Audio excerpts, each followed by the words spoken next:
Hey, what's going on, everybody? This is Mark from Solar Games, and today let's talk real quick about these Warhammer 40 decks. So, man, dude, I love Warhammer. I love Warhammer 40k. So, a lot of y'all don't know about this, don't know this about me, but I love the Warhammer 40k decks. So, first of all, big fan of Warhammer, love the lore, never played the miniatures. I think when I was a little kid, I remember seeing people play the game and it looked way too complicated, but you know what it is.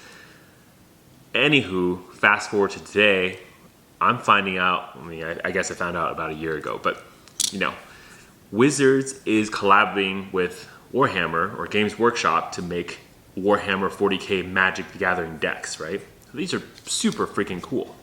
So I realized actually talking to a lot of my friends that you guys probably don't know anything about Warhammer. So all this stuff is super crazy, right? I mean, I'm listening to like MTG Goldfish, and these guys don't even know how to pronounce the words. I mean, okay, it's fair. Like, I'm not gonna, Professor doesn't know either. It's cool. I'm just gonna kind of give you guys a little primer, being that I kind of touch both worlds.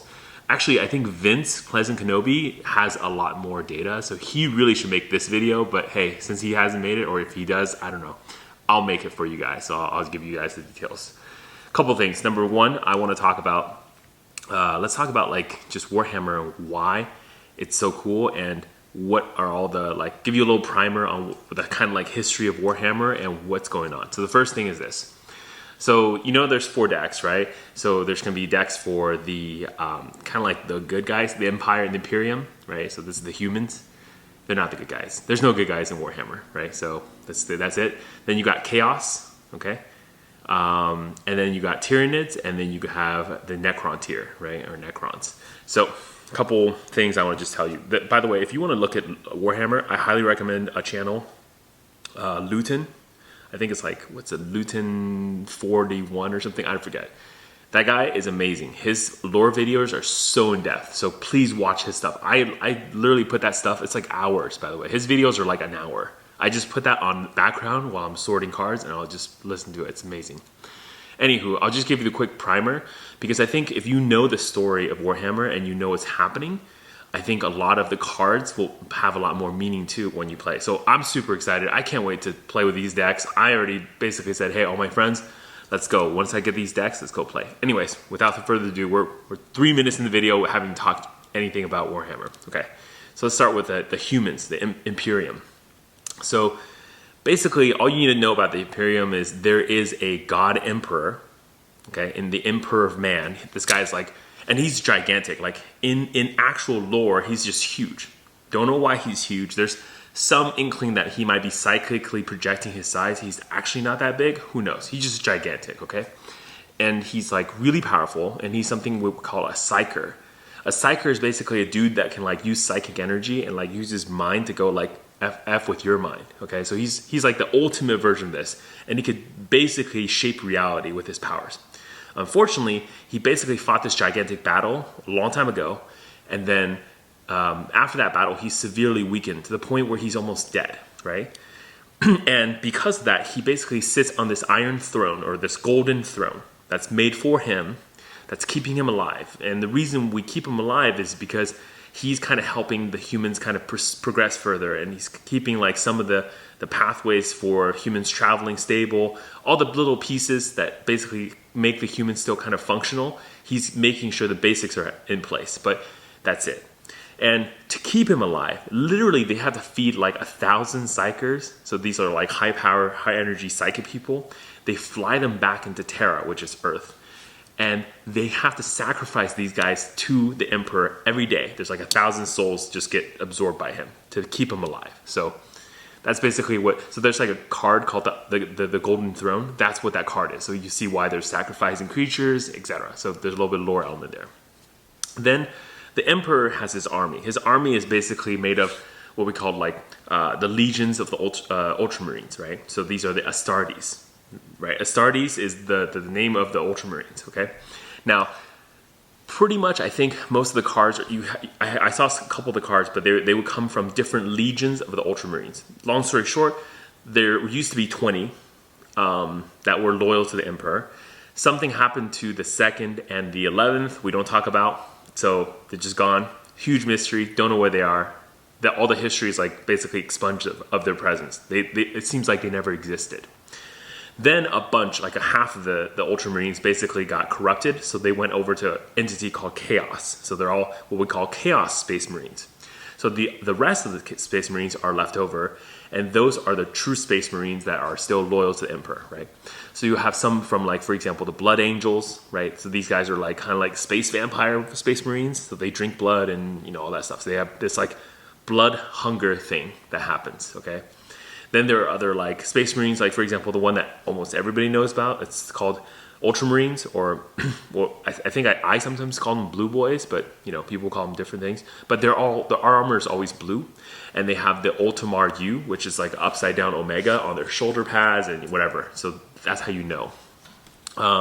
They're also the biggest Space Marine Legion, and they each Space Marine faction has what they call Primark. Primark is like basically a seed, a piece of the Emperor genetically, and this guy's like super powerful. He's like, if you think Emperor's mega powerful, this is like kind of super powerful because there's like a little piece of it, and they all have some, you know, basically derivative power of the Emperor. For example, immortality, like battle tactics, like great strategic whatever assault. That's what the 13th Legion, the you know, Blue Boys are. Their Primark can basically have like grand strategy like nobody even knows about, right? Anyway, so all of these factions have their Primarchs. They all have their chapter masters and leaders, stuff like that. So that's basically how that tiering goes. Is you got a Primarch, you got basically Primaris underneath, and then you have the chapter masters, and then of course all the Space Marines and all their like different types. There's going to be dudes with guns, dudes with laser guns, dudes with swords, and all sorts of crazy stuff. Won't get into it. The other core thing that you need to know is Space Marines, how they work is they basically wear this thing, like this, they call it like black carapace, that you basically, it's a technology whereby you can have the armor, what they call power armor, this gigantic armor, because it's a human inside there. But these humans are like special humans. Because first of all, they have they're like genetically created from their Primarch. So the Primarch's genes are passed down to the Space Marines, who then, so if you think about it, like the Primarchs are a piece of Emperor, these Space Marines are a piece of their own Primarch, and so they're like already better than normal humans, but they also can then use this power armor through this thing called black carapace, which is like kind of like an interface between the armor and the human. So they can wear the armor like it's just their clothes or just like part of them, so they don't feel the pressure of like you know, losing control, whatever. So they're very, very good in the armor. That's why they're good. It's through this thing called the black carapace. I don't know if that matters. Once I see the cards, I'll be like, yeah, you know, but I don't know yet. Okay, that's all you know about Space Marine. They're, I guess if you want to say a good guys, they're kind of like the good guys of the story, kind of. Then there are Chaos. So Chaos is led by, I think their commander's like Abaddon or Abaddon, I don't know, whichever one you say. But basically, they are, so how do I say this? Chaos are like devils, right? So they're like demons of the universe. And there's like 4 of them, basically, that control 4 different types of like vice, okay? And so they are created because basically the world has gone so dark, right? So like they're like crazy on the vice, like they're really, you know, negative. Like for example, they like Slanesh is a good example.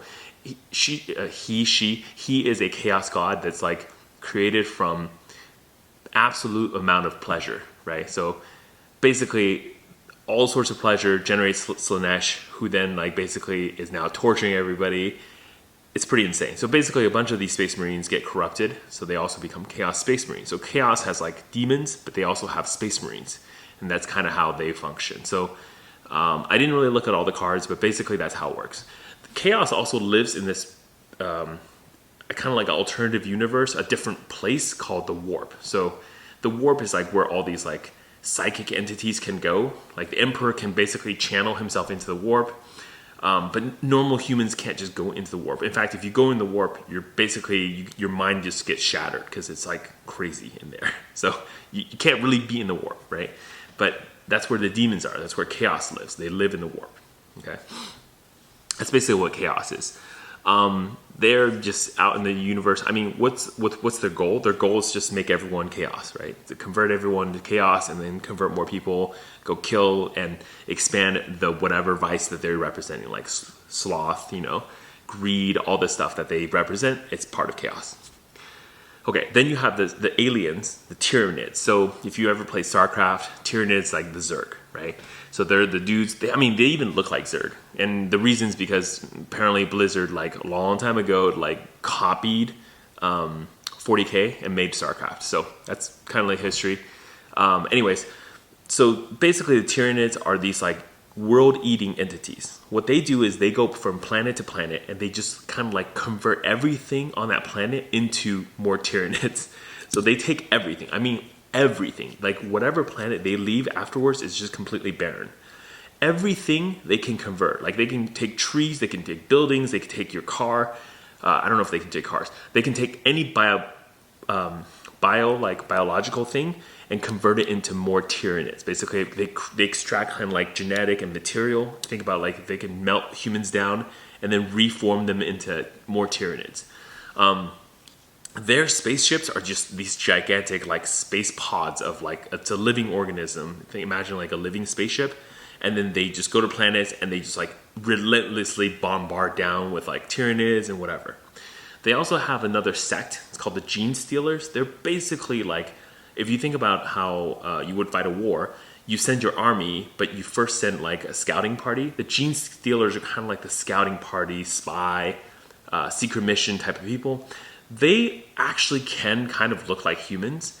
So the way that I think the story goes is the Gene Stealers are kind of like, if you ever think there's like a vampire, right? Or like werewolves, these are Gene Stealers actually. So that's how they explain them in 40K, is that these are like the special first parties that go in. They're doing like weird things and there's only a small minority of them, but they're kind of like causing chaos and disruption on the planet.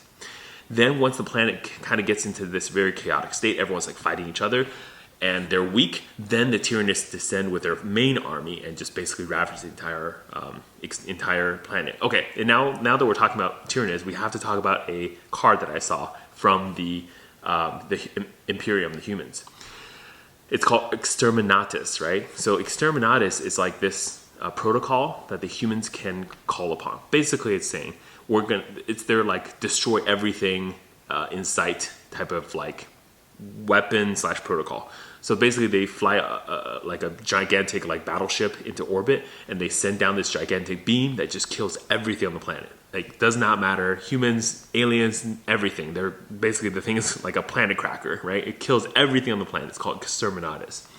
So a lot of times when Tyranids invade planets, humans can't really fight back. Really, no race can really fight back. The reason is because if they're kind of like zombies, because they'll kill you, and then whatever is left of you will become like more Tyranids, right?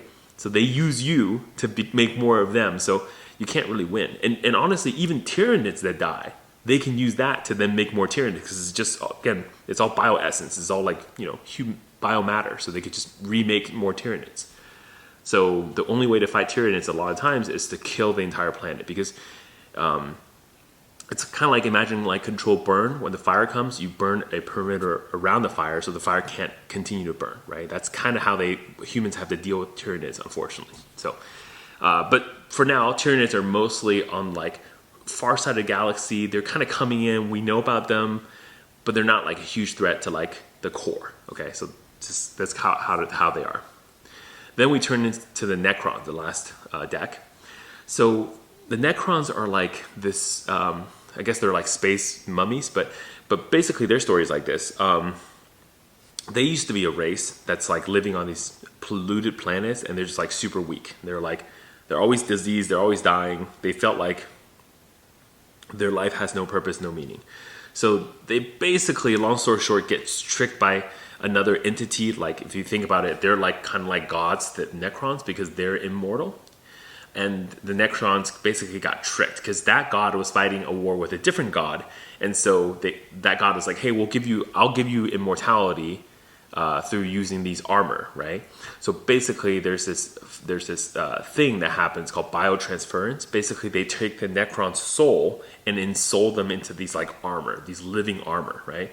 I think it's called like living metal or something. I forget. Basically, it's like an armor that the Necron's soul can go into, and they could pilot it. And that's why the Necrons are the way they are. They look like mechanical mummies, right? Because they're basically all just souls.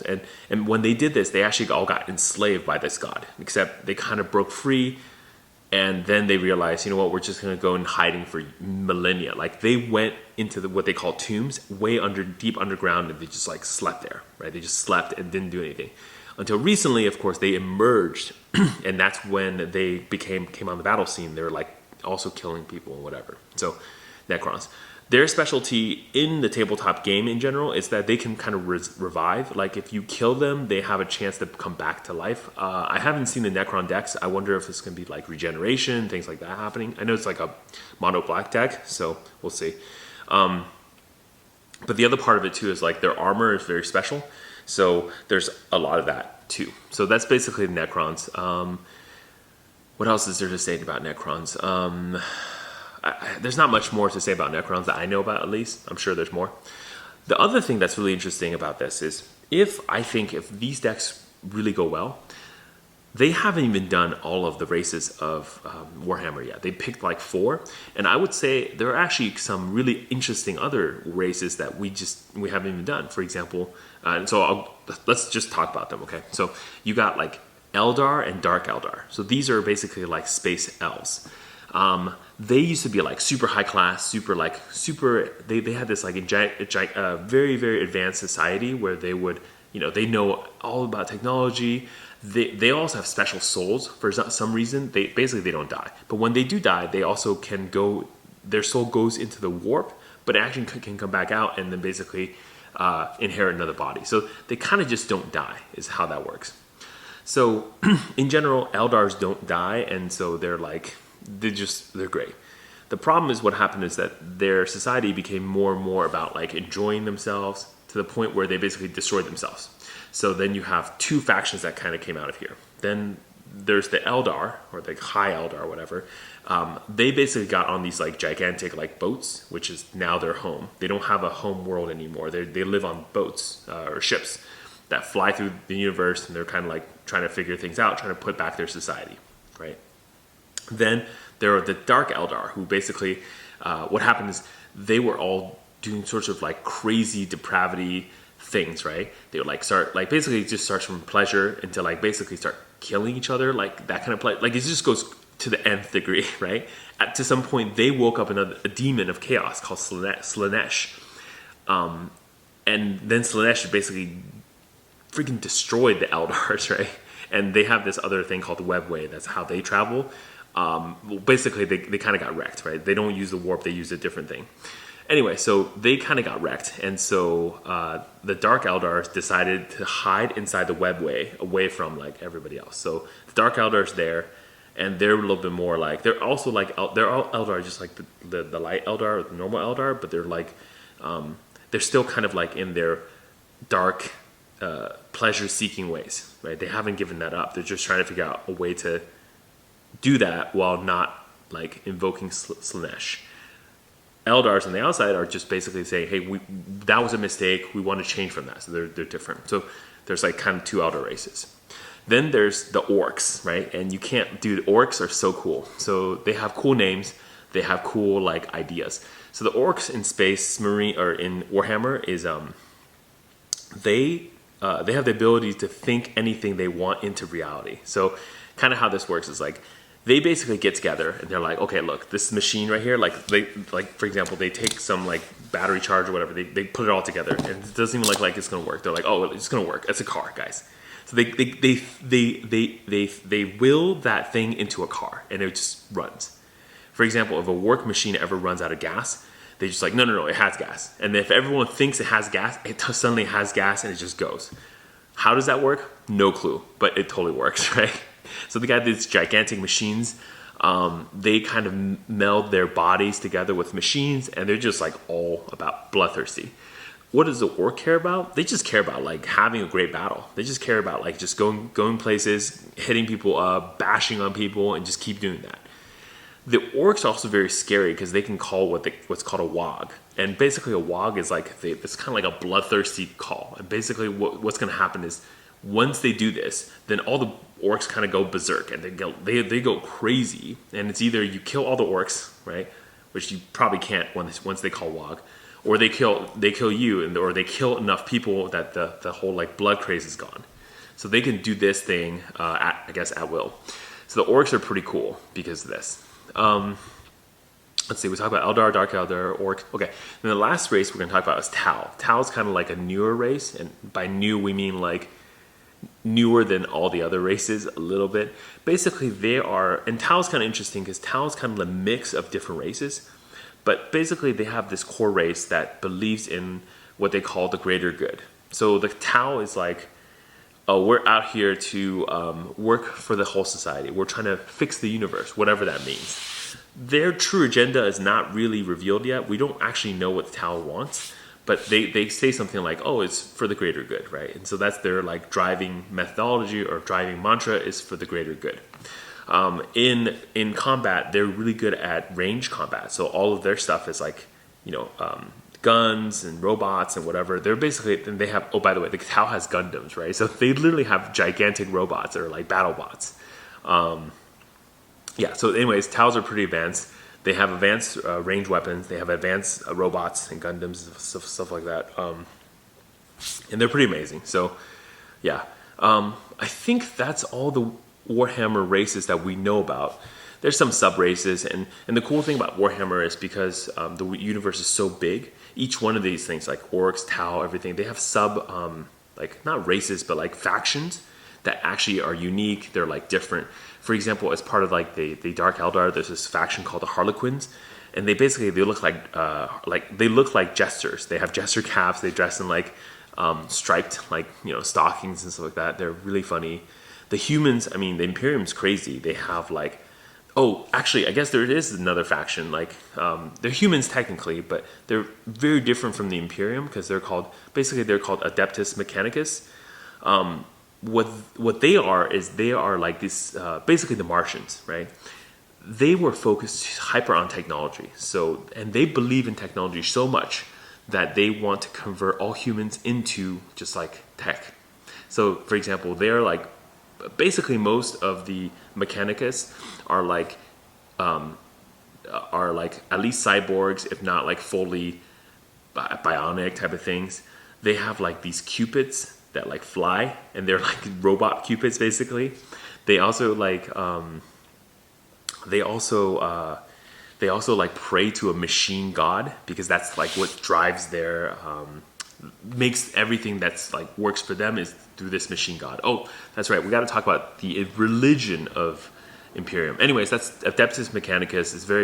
They're very focused on mechanical things. They pretty much provide all the technology for the Imperium, but they're technically not part of the Imperium. They're like more of an ally, right? But there's this other thing about like 40K that you have to understand is, especially on the human side, it's very religious. And the funny thing is that like the Emperor, when he was alive, was really against religion. So he kind of wiped out religion to focus on technology. But after he died, everyone thought what he did was so great, they started worshiping him, which then turned into basically praising him and worshiping him further as a god. So basically, like, you'll just see randomly for all these, like, in every place, you'll see, like, for example, like, warriors that go into combat, they'll pray. They're super highly religious. They have, like, prayer beads. They have, like, scriptures and blessings and charms that they'll, like, tack onto their armor because they think that's, like, protecting them. They'll have, a book, right? It looks like the Bible, but it's not the Bible. It's, like, their version of that they carry with them into battle, right? So they're highly, highly, highly religious. They're very, very religious. Yeah.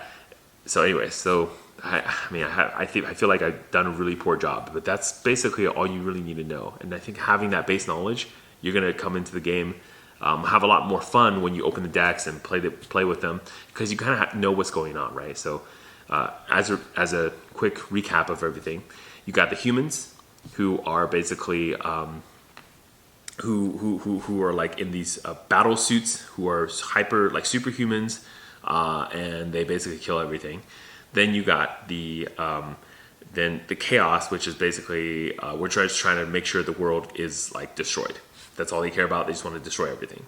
Then you have Tyranids, which also want to destroy everything, but only because they want to make everything into like one gigantic hive, right? So like hive mind, Borg style destruction. Then you have the Necrons, who are basically space mummies, in that they have special armor, they don't die, they keep coming back, and they have like basically this concept of their soul is like ensouled into metal. So they're like metallic zombies, if you will. So anyways, that's all of Warhammer 40k. I hope that's helpful. Again, this is Mark Solar Games, and I'll see you guys next time. Bye.